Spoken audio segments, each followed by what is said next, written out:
gouvernement, Mesdames et Messieurs les chefs de mission diplomatiques et représentants des organisations du système des Nations Unies, Mesdames et Messieurs les présidents des regroupements et partis politiques, Mesdames et Messieurs les représentants des organisations syndicales et confessions religieuses, autorités locales et coutumières, Mesdames et Messieurs, distingués invités, mes très chers compatriotes, j'aimerais, en prélude de mon allocution, rendre grâce à Dieu, maître des temps et des circonstances,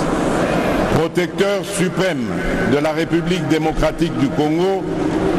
qui a permis notre présence en ce cadre du stade des martyrs de la Pentecôte, lieu symbolique,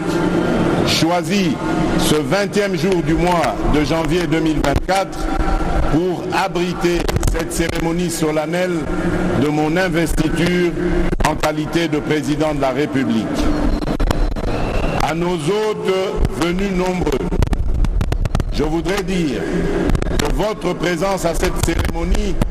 historique témoigne de votre appréciation de l'immense bond en avant que vient d'effectuer le peuple congolais sur le long chemin vers l'exercice souverain de la démocratie. Bien plus, votre présence en ces lieux reflète autant l'amitié que le soutien et l'intérêt que vos pays et vous-même portez à la République démocratique du Congo et à son peuple. Revenant sur cet exercice souverain et démocratique, je voudrais particulièrement exprimer, au nom du peuple congolais et au mien propre, mes sincères remerciements aux Nations Unies à travers sa mission de stabilisation pour la République démocratique du Congo, la MONUSCO en sigle, de même que la République arabe d'Égypte, ainsi que les républiques voisines du Congo et d'Angola pour l'appui logistique fourni à la Commission électorale nationale indépendante dans les dernières semaines précédant la tenue des scrutins. Je ne pourrais également omettre de saluer et de rendre un hommage appuyé à la mémoire de nos héros, de tous nos compatriotes tombés sur le champ d'honneur, ainsi que celui de toutes les victimes de la barbarie de nos agresseurs pour la République démocratique du Congo dont nous sommes aujourd'hui bénéficiaires.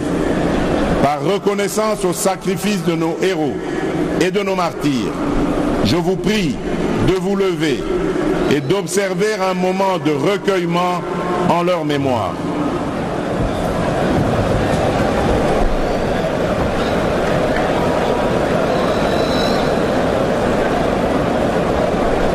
Je vous remercie.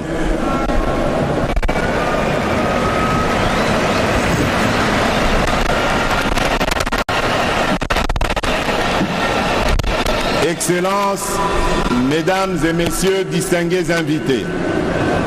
face à ses responsabilités et devant son histoire,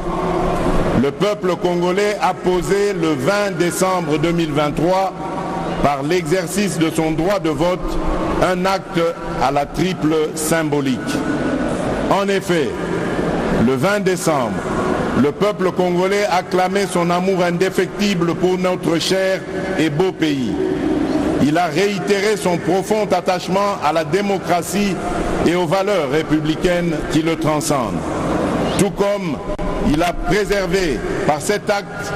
l'héritage nous légué par nos pères fondateurs. Le sacrifice consenti pour notre liberté demeure le socle de notre loi fondamentale. Appelé à opérer librement son choix parmi les différentes offres qui lui étaient présentées, le peuple congolais souverain primaire a opté dans sa plus grande majorité pour la consolidation des acquis glanés du combat auquel je m'étais solennellement engagé le 24 janvier 2019 lors de ma première investiture, celui de garantir le mieux-être de chaque citoyen et citoyenne de la République démocratique du Congo, de préserver leur dignité et de restaurer leur fierté d'appartenir en tout temps et en tout lieu à notre chère et belle nation. Le peuple congolais m'a renouvelé sa confiance dans la foi et la volonté que se poursuive l'émergence d'un Congo fort, ambitieux, conscient de ses potentialités et avide de progrès. Un Congo plus uni, plus fort et plus prospère. Mes chers compatriotes, ce résultat que nous célébrons ce jour a bénéficié de plusieurs apports spécifiques que je m'en voudrais de ne pas mettre en exergue. Ainsi, je salue chaleureusement ma famille politique et mes compagnons de lutte de l'Union sacrée de la nation, structure qui inclut mon parti, l'Union pour la démocratie et le progrès social.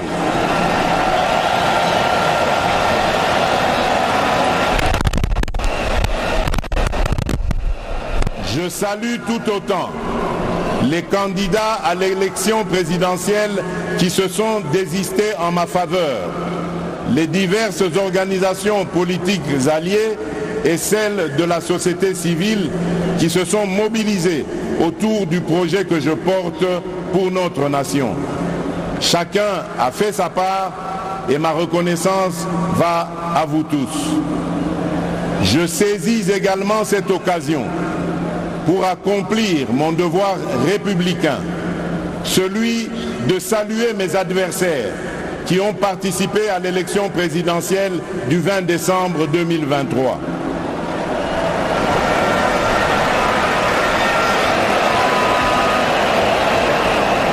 Ne dit-on pas que plus le combat est dur, plus la victoire est belle? Vous êtes donc, mesdames et messieurs, une composante consubstantielle à l'événement de ce jour. Et vous avez à juste titre votre place dans la gouvernance de notre pays. En ma qualité de garant de la cohésion nationale, j'y veillerai, au même titre que j'exhorterai au Parlement d'assurer l'effectivité du rôle de porte-parole de l'opposition que cette dernière voudra bien désigner conformément à la Constitution. Mes très chers compatriotes, je vous ai entendu et saisissant la gravité de cet instant, en prenant Dieu ainsi que l'assistance à témoin, c'est avec un immense honneur, fort de votre plébiscite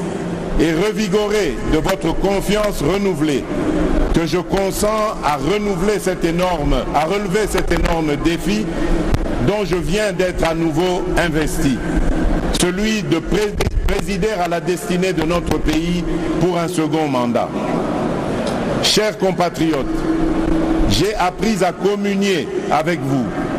et à mieux vous connaître dans ce qui vous anime autant que dans ce qui constitue le lot de vos principales attentes et préoccupations.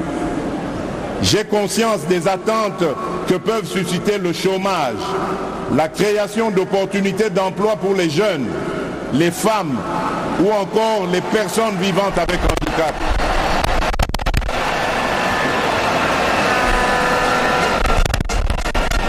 L'autonomisation et la promotion des femmes dans notre société, de même que l'inclusion et la protection des personnes les plus vulnérables. Tout comme j'ai conscience de vos attentes relatives à l'augmentation du pouvoir d'achat, à la stabilité du franc congolais, à la création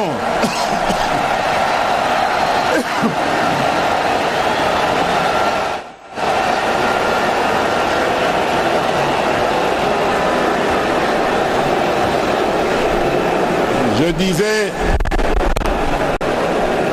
tout comme j'ai conscience de vos attentes relatives à l'augmentation du pouvoir d'achat, la stabilité du franc congolais la création d'une véritable industrie qui pourra concourir à la réduction de la dépendance de